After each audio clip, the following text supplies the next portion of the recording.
thought I'd go back to the guidance for a moment and discuss some of the wording and phrases that are used in the Skills for Security guidance. They like to refer to physical intervention and restraint as restrictive interventions.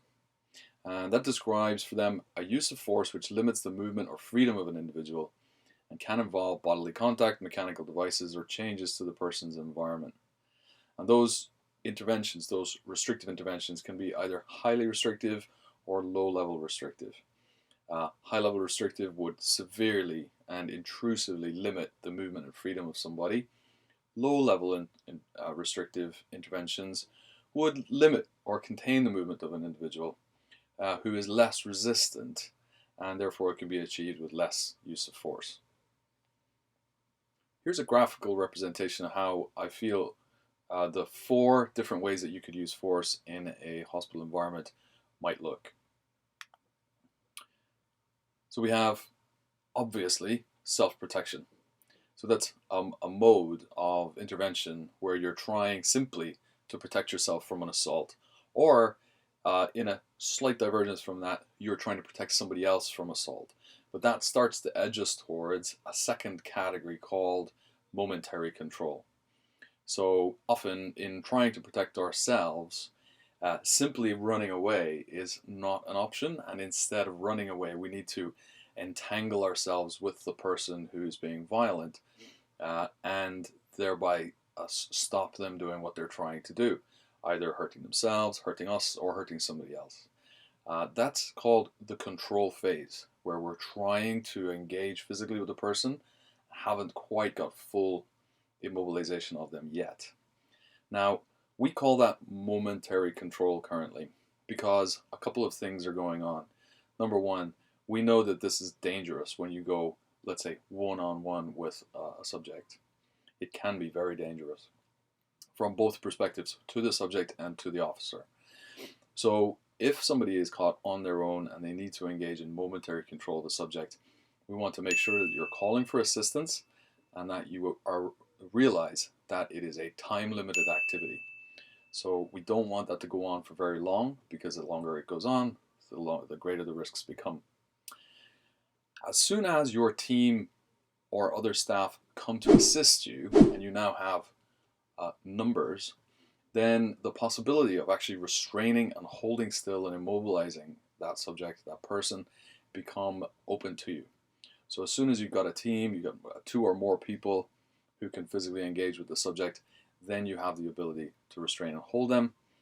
In all 3 of those scenarios, whether protecting yourself, engaged in some kind of momentary control with the subject, or you're actually doing a more intrusive restraint and holding procedure, in all 3 of those situations, we must allow you this option, which is called containment.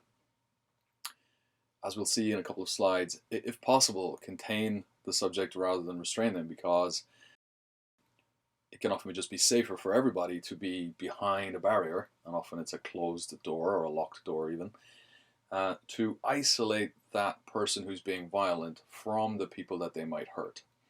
And that's a really key health and safety option you have, which is to isolate the risky substance or risky person, risky behavior from the people and the property that that behavior or substance or whatever it is might actually damage or hurt or harm. So using an isolation principle, we call this containment. If possible, contain rather than restrain. Now, let's go back to the guidance for just one moment. In the guidance, there are various skills discussed around what skills a security officer should be able to deploy.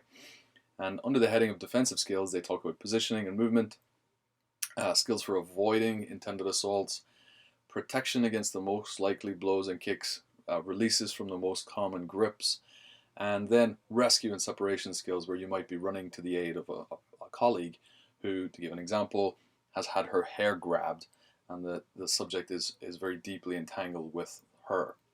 That's an example that we come across. In another category, under a heading of holding skills, we see non-restrictive interventions and restrictive interventions, where there is a slight difference between those things. Again, it has to do with the level of intrusiveness and the freedom of the individual to move away. We then see restrictive escorting, standing, seated, and floor or ground-based stabilization skills. But I just want to come back for one moment and highlight this idea that even though we have defensive skills and we have holding skills, there should always be in a team's mind the option to go ahead and contain the threat or contain the subject who is being particularly risky and volatile. Through long and sometimes tragic experience, our police services across the country have learned that, especially when dealing with mental health crises, acute psychotic episodes, and so on, one of the smartest things they can do, if they have the time and the opportunity, is to contain the person rather than running into a situation